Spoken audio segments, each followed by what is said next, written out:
Olha só, bom, vamos então dar andamento aqui ao nosso faroeste brasileiro, porque ainda tem muito carnaval para falar. Prefeito de Maricá e vice-presidente nacional do PT, Washington Quaquá, posou para fotos ao lado de Ailton Guimarães Jorge no sábado.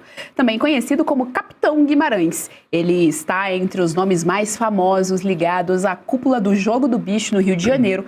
E responde, tem uma ficha corrida na justiça. O petista postou as cenas nas redes sociais. A gente pode colocar aqui as imagens. Já está vendo aí, então, olha, só todo mundo feliz, Cauti, na foto. Quaquá, também bem feliz. Eu adoro o nome dele, Quaquá. Mas é credencial, não é? Ter ficha corrida e... Então, eu acho que é pré-requisito. Isso, né? Pré-requisito. Sabe, você que também é do mundo acadêmico. Isso, né? Você que é do mundo acadêmico. No mundo acadêmico, o professor também sabe disso, é professor, afinal de contas. Você tem as matérias que são pré-requisitos, né? Para pagar as outras. No PT tem alguns pré-requisitos, tipo matéria de universidade. Mas, Cauti, eu quero te ouvir, então, a respeito. Tá aí, foto do Washington Quaquá, que semana passada aí estava falando sobre como nós devemos tudo à Revolução Cubana. Todo mundo que está aqui na América Latina, América do Sul, então todos nós devemos e muito à Revolução Cubana. Outra imagem aí na tela para vocês. Eu sou meio cegueta, Cauti, então vai daí, toca daí que eu não consigo enxergar o retorno, Carlos Cauti. Não, temos basicamente um prefeito, né, da região dos Lagos do Rio de Janeiro que vai ser eternizado por ser um violento dentro da Câmara dos Deputados, né? A gente lembra quando o Washington Quaquá ocupava o cargo de deputado, ele agrediu fisicamente outro colega deputado, então é isso que é o nível da coisa, junto com um bandido, né? Junto com alguém que é responsável de pelo menos uns 50 homicídios no Rio de Janeiro, é um dos bicheiros mais famosos e perigosos do Rio de Janeiro, e para Washington Quaquá não tem nenhum problema em homenageá-lo. Esse bicheiro, inclusive, estava em prisão domiciliar, não deveria estar na Sapucaí, mas pelos milagres da justiça carioca, ele está, sim, desfilando junto com a escola de samba, do qual é presidente. O filho dele foi presidente de honra, né, o presidente da Liesa, né, da Liga Independente das Escolas de Samba, que demonstra aquilo que a gente estava falando antes. O Carnaval do Rio de Janeiro nada mais é do que a expressão plástica de bicheiros, traficantes, assassinos, cafetões e corruptos também, no caso de violentos também, como o caso de Washington Quaquá. Então, quando é para falar sobre a rachadinha de joias, são os primeiros a acusarem, mas não tem nenhum problema, nenhuma vergonha em tirar foto abraçadinhos com quem tem sangue nas mãos de dezenas de pessoas e de quem é responsável por uma das maiores pragas do Rio de Janeiro, que é o jogo do bicho, que também tem outras evoluções, o tráfico, entre outras coisas. Tráfico, milícia, enfim, tudo que a gente tem chamado agora de narcoterrorismo, que o governo petista, João Bellucci, não quis, né, assumir ali, não trata o crime organizado de maneira interna como narcoterrorismo. Pior que isso, né? A gente tinha o Lewandowski, que era ministro da Justiça, que tem ligação também com o Banco Master, o escritório dele prestava serviço enquanto ele era ministro da Justiça, e o Lima e Silva, agora que assumiu o Ministério da Justiça, ele era advogado-geral da Petrobras. Bom, por ter esse cargo eu já tenho medo, principalmente sendo indicação do Lula, fora a PEC da segurança toda centralizada na União. Então a gente, claro, está falando de carnaval, mas a gente precisa lembrar que sempre tem aí essa ligação, né? Essa figura oculta, diria Dilma Rousseff. Essa figura oculta, né, que sempre aparece, Geise. Você sabe que a própria Rede Globo, né, que transmite o carnaval há décadas, ela tem séries sobre o jogo do bicho e vinculado ali ao carnaval, porque estão colados, né? Tem uma que chama Vale o que está escrito, que é uma espécie de documentário, e tem uma outra que é uma da dramaturgia, que eu esqueci o nome, sobre essa que Vale o que está escrito e mostra lá. Só que as séries são bem feitas, porque a Globo ela tem uma dramaturgia de décadas, né, consolidada assim de tecnologia qualidade, também, a serviço. Tecnologia, né, material ali. Afinal de contas tem dinheiro público, né? Era só o que me faltava muito também. Dinheiro público, né? Tinha época que a Globo tinha no estádio, né, um caminhão de transmissão do Sport TV, o canal, e o outro da Globo, né? Depois unificou para fim de custos, mas tem uma coisa bem feita. Só que nessas séries, ela sempre que termina, você fica com a pergunta, mas e o papel dessa emissora? Porque ela está denunciando tudo isso que já era sabido, né? E ela sempre pagava ali para transmitir sabendo que eram escolas financiadas pelo crime organizado. Então, assim, de alguma forma, há que se fazer uma meia-culpa também da emissora, que não é feita, como ela é a produtora, ela não faz, e o público poderia e deveria questionar, inclusive o Ministério Público, enfim, porque era sabido que você estava dando dinheiro para escolas que eram do crime organizado, efetivamente do crime, os criminosos que mandavam. Mas nessa ética petista, lulista, que vigora no Brasil, que eles impuseram, pouco importa, né? Já se espera que a pessoa chegue ao poder ou alcance o poder e utilize do poder para benefícios pessoais, como você bem mencionou, Lewandowski e outros. Então, todos ali estão muito impregnados com essa questão. E o que me espanta é que eles sempre veem na imprensa ou na mídia, né, literalmente, perdão da expressão, cagar regras morais e depois são pegos, né? Nessas questões. Tinha o famoso advogado lá do Prerrogativas que pegou o voo com o Toffoli, ele era figura carimbada nas redes sociais, na mídia, vociferando moralidades, enfim, agora ele desapareceu, né? Ele tentou voltar recente, falando, ó, isso aqui não pode... O pessoal já falando, você está falando do jatinho, qual que é a sua, né? Você está falando de moralidade, você criticava o Toffoli, agora não critica. Então, assim, o discurso é um quando você está fora da máquina e outro quando você está dentro da máquina, Geice. Marcelo Sono, também quero te ouvir a respeito, então, vice-presidente do PT, Quaquá, junto aí na foto, bem alegre, por sinal, com o bicheiro lá na Sapucaí. Eu posso fazer uma pergunta introdutória, revelando, porque eu não consegui enxergar direito, mas também eu não vou conseguir enxergar também. Não, mas sabe qual é o detalhe? Eu gostaria de saber daquele grupo ali, o que é o Quaquá? É o de vermelho, né? Todos, é o de vermelho e branco no meio lá. É o do chapéuzinho. Quando mas tá você fácil. olha... É o do chapéu do malandro. É o do chapéu do malandro. Ah, sim, porque parecem figuras mitológicas gregas. Então, o que é o Quaquá? Aquele de malandro, aquele ali de chapéu de... Ah, tá ok. Veja, quando a gente olha, tudo que foi falado aqui já resume os elementos. É uma aliança explícita entre o poder político, o grupo partidário, que dá o suporte, é o crime organizado. Ora, a grande questão, eu não vou citar isso porque aí vai estar... não vou citar a pessoa, mas quando que começa de uma maneira efetiva no Rio de Janeiro? Quando um determinado governador, que era de esquerda, resolve fazer um pacto com o jogo do bicho, para dizer o seguinte, vocês continuam trabalhando aí, fiquem felizes aí e não me encham o saco aqui embaixo. Aí o que foi que o jogo do bicho fez? Ficou lá em cima? Não. Apareceu automaticamente uma novela de uma grande emissora que resolveu potencializar e divulgar uma personagem que era um indivíduo, que era um bicheiro. Que era um bicheiro agradável, Jocasta, minha deusa, era o cara agradável. Giovanna Ingrota.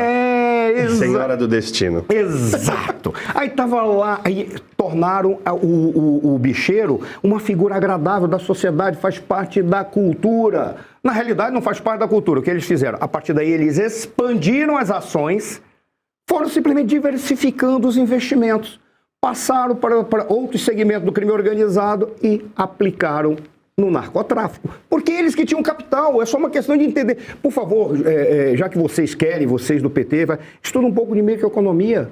Se você tem só quem tem capital sobrando é que pode diversificar os produtos que vão ser apresentados aos segmentos da economia que você... E o controle do território também, né? Que eles dividiam o território do Rio, né? Passaram a dividir o território. Como, a partir de então, havia aquele pacto, parece muito... Aquele cara poderia ter se tornado o ministro do Supremo Tribunal Federal e ter impedido a polícia de subir o morro. Porque é algo muito parecido. Tomaram conta, o território já estava lá, expandiram, porque ninguém chegava lá para fazer nada. E aí a gente vê a situação que nós vivemos hoje no Brasil. O Brasil já não tem, a nossa estrutura, ela está tomada pelo crime organizado. Posso citar a Bruna Alemann, que hoje ela fez uma análise que foi uma obra de arte do que ela falou. Ela disse o seguinte, porque ela trabalha com o sistema financeiro. E ela, ao falar do sistema financeiro, ela disse o problema todo é que o sistema financeiro já criou os mecanismos para sobreviver a isso tudo. E fazendo parte dele. Fazendo parte, E hoje você tem, parece que todo mundo ou mata, ou manda matar, ou fica olhando, assistindo a morte. É o que nós estamos vivendo. Caivano, quero te ouvir também a respeito, você mencionou aqui Senhora do Destino, a novela, que inclusive ele não só que era uma figura simpática, ele ajudava a protagonista Suzana Vieira à época, enfim, ele tinha uma escola de samba, então ele organizava o desfile, enfim, só a realidade sendo reproduzida, e é interessante a gente trazer aqui também mais uma pitada em relação àquela mega operação que aconteceu ano passado, no Rio de Janeiro, contra o tráfico, e quando existe uma ação efetiva contra o narcoterrorismo, que existe uma tomada aí sim verdadeira do Estado do seu próprio território, ou seja, vou pegar de novo aqui o meu território e vou largar esse narco-estado, não vai ter, portanto, a jurisprudência da milícia ou do narcotráfico, mas a jurisprudência da lei, a nossa jurisprudência da máquina estatal, já que nós pagamos, imediatamente nós vemos críticas dessas mesmas emissoras que estão o tempo todo passando aí a mão na cabeça dos esquerdistas. Pois é, esse é um fenômeno que não é só brasileiro, né, Geise? Você sabe melhor que eu até. É a opinião pública. Como é que você forma a opinião pública? Vá ler Walter Lippmann, Noam Chomsky, tem um outro francês que também, Patrick, alguma coisa que eu não me recordo o nome, José Garcês. Enfim, você tem uma série de autores que se debruçaram sobre o tema. A questão cultural, ela é tão emblemática a ponto de, por exemplo, para citar de exemplo, que eu li recentemente, né, Democracia Traída, conta a história que eu já conhecia, mas foi importante pegar a referência literária, de que o Partido Democrata, que era um partido escravagista, ao longo de 150 anos, muda sua vertente e funda o Black Lives Matter. Ou seja, vidas negras importam. Mas peraí, 150 anos antes eles defenderam a escravidão. Eles não queriam reconhecer o negro como um cidadão. Eles não queriam os Estados Unidos livre. Como é que pode mudar essa história? Pois bem, fiz essa introdução para lembrar que a cultura, então, faz parte desse convencimento da sociedade de que não, fica tranquilo, é tudo normal. Ah, você tem aqui um traficantezinho, você tem ali um dono do bicho, mas tá tudo certo. Não, não tá tudo certo. E eles costumavam dizer, a Globo, que o João citou muito bem, ela se tornou a Vera Cruz da década de 50 e 60, que infelizmente quebrou, porque não teve o aporte de dinheiro público. Há exemplo de Gurgel e de outros tantos empresários que se atreveram a ser antissistema e tentar fazer alguma coisa genuinamente brasileira. A Globo se tornou isso, com dinheiro de tudo quanto é lado. Olha, ela tinha, se não o maior, um dos maiores pátios ali para fazer cidade cenográfica, inclusive. Então eu citei Senhora do Destino, que tem um personagem emblemático, esse que eu citei, o Giovanni Imbrota, que era um chefe do bicho, né, um dono do bicho, e que dizia mais ou menos assim, vamos que o tempo ruge e a Sapucaí é longa, né? Então, aí você tem na sequência, que as pessoas podem não ter percebido, a Avenida Brasil, que mostrava o envolvimento do jogo do bicho, que o Caio te trouxe hoje, com o futebol. Você é noveleiro, Caio? Não, essas aqui... de ver. É que houve época que a novela era muito boa. Exatamente, as novelas deles sempre tiveram um padrão de qualidade, principalmente quando é novela de época, tinha uma que mostrava os bastidores da independência, então aquilo foi muito interessante. Houve uma pesquisa forte.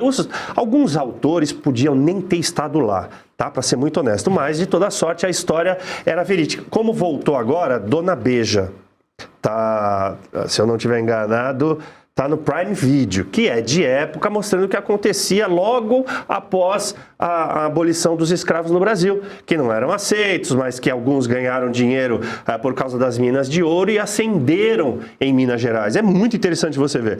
Mas eu vou citar a Avenida Brasil por causa desse envolvimento que mostrou em relação ao jogo do bicho, também com o futebol. E os donos do jogo, que é mais recente. Talvez não tenha dinheiro, obviamente, da Rede Globo, mas ela está na plataforma, ela é de uma plataforma de streaming. E eu vou dizer para vocês, de altíssima qualidade, tem a Juliana Paz, o Chico Dias, que você citou, inclusive cita Niterói. Ou seja, traficantes de Niterói querem ascender ao poder para disputar a grande Rio de Janeiro. É disso que se trata, nada mais. É a transformação da opinião pública através da cultura. Porque goste, né? Na verdade, gostemos aqui ou não, carnaval também se tornou uma cultura brasileira, uma tradição brasileira. Eu, inclusive, citei num outro programa, Geise, que a tradição do carnaval, especificamente, era um período de expiação. Né? Os membros da corte saíam na Veneza Antiga para fazer o que quisessem, literalmente, todos mascarados. E na quarta-feira de cinzas tudo voltava ao normal. Tava todo mundo lá, lavadinho, limpinho, se você me entendeu, e voltava à sua vida normal. Como se nada tivesse acontecido. O carnaval representa isso também. Você faz tudo, você pode ser o que você quiser, pode se vestir de odalisca, mesmo sendo um cara enorme, praticamente um Shrek. Não importa, você vai mostrar, faça o que você quiser durante o carnaval. E é isso que representa, também mostra o lado podre que o Caú te trouxe hoje. Não há muito que a gente esperar de tudo isso, infelizmente. Geise, teve uma época que a Rede Globo, ela sempre fez trabalhos de altíssima qualidade técnica. Sim. Pô, a gente não pode... Vamos falar da Glória Pérez. Os trabalhos da Glória Pérez, como eram maravilhosos. E você pega e dá uma olhada...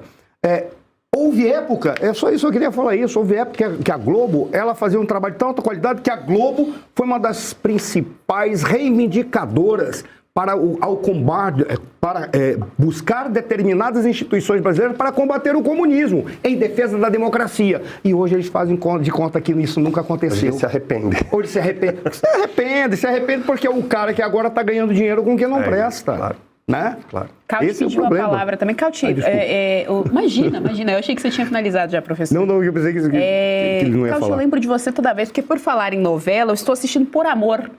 Adoro Por Amor, adoro Por Amor. E toda vez toca Per Amore, Cauti. É verdade. Não, mas eu queria também relembrar tudo aquilo que a gente estava falando agora, também outro caso da Globo. A Globo teve jornalistas que morreram nas mãos desses bandidos. Um deles, o Tim Lopes. Tim Lopes. Como é possível que uma emissora Negro, que teve, inclusive, né? que teve jornalistas, seus funcionários que faleceram de forma brutal e violenta na mão desses canalhas, agora acha isso tudo muito lindo, muito normal. O tráfico e o jogo do bicho tomaram conta do Rio e está tudo bem, obrigado. Não só isso, a gente assina um acordo com eles, um contrato, damos milhões de reais todos os anos para ter o direito de retransmitir o quê? As escolas de samba que eles patrocinam, que eles dominam, que eles controlam.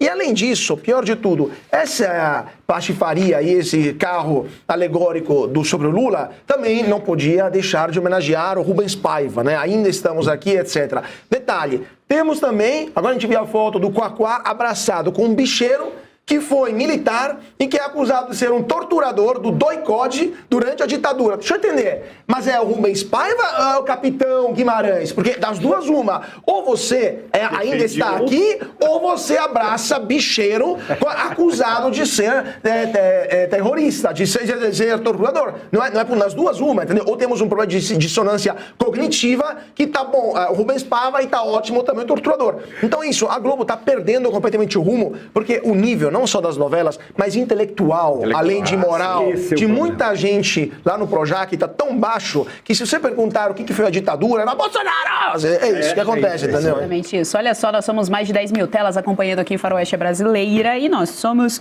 4.600 likes. Dê o seu like aqui porque sempre ajuda no nosso engajamento, ajuda a distribuir o jornalismo independente, jornalismo que não recebe verba pública da Revista Oeste. Pausa rápida, nós voltamos já já.